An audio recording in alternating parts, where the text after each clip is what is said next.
Hey guys, Devin here with Ground Force Metal Detecting. This is part 3 of my videos for total beginners, beginning concepts in metal detecting. For someone who just bought their first metal detector or didn't buy one yet and wants to learn. So this video is going to be about frequency, okay? And frequency is something you're going to hear talked about all the time in metal detecting.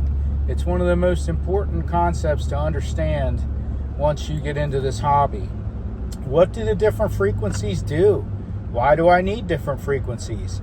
What's a high frequency do that a low one doesn't? What's the difference? And how does it help? Well, that's what I'm here to kind of give you the basics on, all right? I want you to think about frequency as far as it relates to sound, like music, all right? If you have someone in another room playing some music, okay? You know how you can kind of hear the bass coming through the walls? That's because bass is a low frequency, okay? And low frequencies travel through walls, and they travel further because they have more power behind them, okay? The higher frequencies in the music, they're more wimpy, all right? They don't go through the walls as much. They're not as powerful. The way it kind of works, the low frequencies, they travel in waves, right? And the waves are larger. And the high frequencies, the waves look more like this. They're small waves. So in a metal detector, the magnetic field that the metal detector pushes into the ground and then receives on the other side also travels in waves and also has frequency. So there are similarities now. So you can have your metal detector set on a low frequency, or a high frequency, or somewhere in between. Now, not all metal detectors are adjustable, and there's varying degrees of adjustability as you spend more on a metal detector, to put it quite honestly. And it's one of the things that you kind of get as a bonus with a higher end metal detector, okay, is more choices.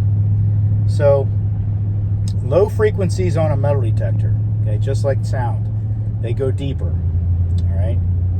They are more powerful, actually use up your battery a little faster if you run low frequency. They also lend themselves to finding high conducting targets like silver, okay? And they also like the target to be a little bigger. High frequency, on the other hand, lends itself to low to mid conductors like gold. And high frequency likes to see smaller targets like gold jewelry, gold rings, gold earrings, gold bracelets. Although for a bracelet, a lot of times you have to have very high frequency. The next thing that frequency has to do with is noise, okay? Mitigating the noise coming into your detector, and noise being anything that you don't want to hear, all right? Noise. EMI noise, to be specific on this part. So EMI is electromagnetic interference, okay? There are magnetic fields coming from everything electrical in the air around us. It's coming from the power lines above you. It's coming from the electric fences. It's coming from power lines below you. It's coming from cell phone towers. It's coming from cell phones. It's coming from Bluetooth devices. It's coming from cars. It's coming from anything that emits an electrical field. It'd be easier to list the things that don't emit electric fields. All right? EMI comes in at a high frequency, okay? Think of it as a radio station that you didn't really want to hear. that somebody just, some rogue dude just started transmitting, okay? You can tune out of it, all right? By changing the frequency of your detector, you could tune out of EMI. You don't have to turn your sensitivity down first. That's like getting some interference on your radio and just turning the volume down instead of trying to listen to what you want to hear. Okay? So first thing is go to frequency for EMI, all right? Most metal detectors, you know, even low range, some, but mid to high range, all of them, have some sort of frequency scan or noise cancel.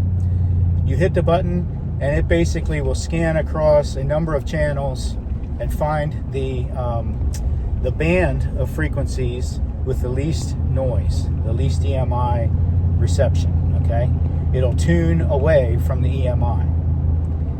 If that doesn't work, the EMI is just covering all the bands, and that's just not going to work. You're going to have to switch frequencies.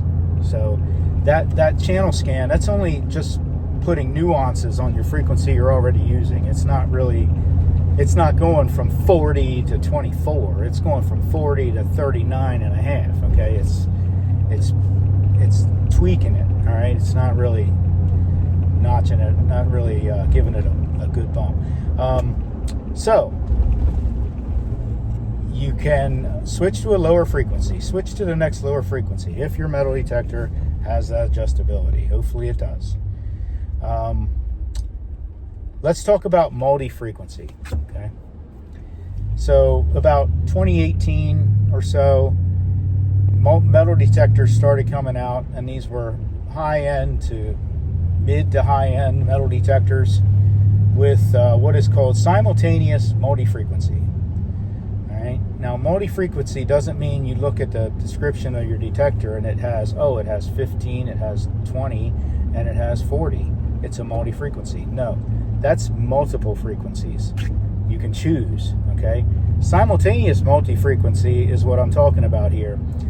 That's where the detector will run multiple frequencies at the same time, detect upon multiple frequencies at the same time, and listen to those frequencies all at the same time. And why? Why do we want that? Well, it's like having 2 or 3 metal detectors going at once, and your processor's doing this. But if you looked at the screen of all 3 and they all 3 said the same thing, you'd be a little more confident in your target, right? Well, it's kind of sort of that concept, okay? The processor compares the 3 or whatever, however many it is, right? That it's in multi-frequency. Multi-frequency can be more susceptible to EMI because it's jumping up to that high frequency and back down to the low frequency, okay? A lot of detectors have choices of multi-frequency options. You can choose different ones. Multi-frequency is preferred for beach metal detecting. Ever since it came out, it changed the game on beach metal detecting. It deals with ground noise in general better, okay? But especially saltwater and sand and black sand, mineralized sand, everything to do with the beach, it deals with it a lot better than a single frequency, okay? Another thing that multi-frequency detectors can do that single frequency detectors cannot do is determine the ferrous property of a target. And I don't mean the conductivity, I don't mean the VDI, I mean ferrous versus non-ferrous on basically a separate gauge, okay? The Legend has it, Manticore has it, Deus 2 has it, separate from your VDI. And what it's measuring is the magnetic property, not just the conductivity, but the magnetic property, where, silver has a high conductivity, gold has a low conductivity. Neither one of them have magnetic properties, okay? Iron is the one with magnetic properties, basically. So this tells you, so if you're getting iron falsing and you're getting a high tone on the end of a piece of iron, sometimes this will save you, and it'll show. A lot of times this will save you. So it'll show that that's actually ferrous. It's a ferrous high tone. Okay, and that's one of the big advantages too of a multi-frequency detector. And not every multi-frequency even has that too. You want to check into that before you, if you're interested in that. The ones I named have it, and probably others. So I think, let's see, I think I covered it.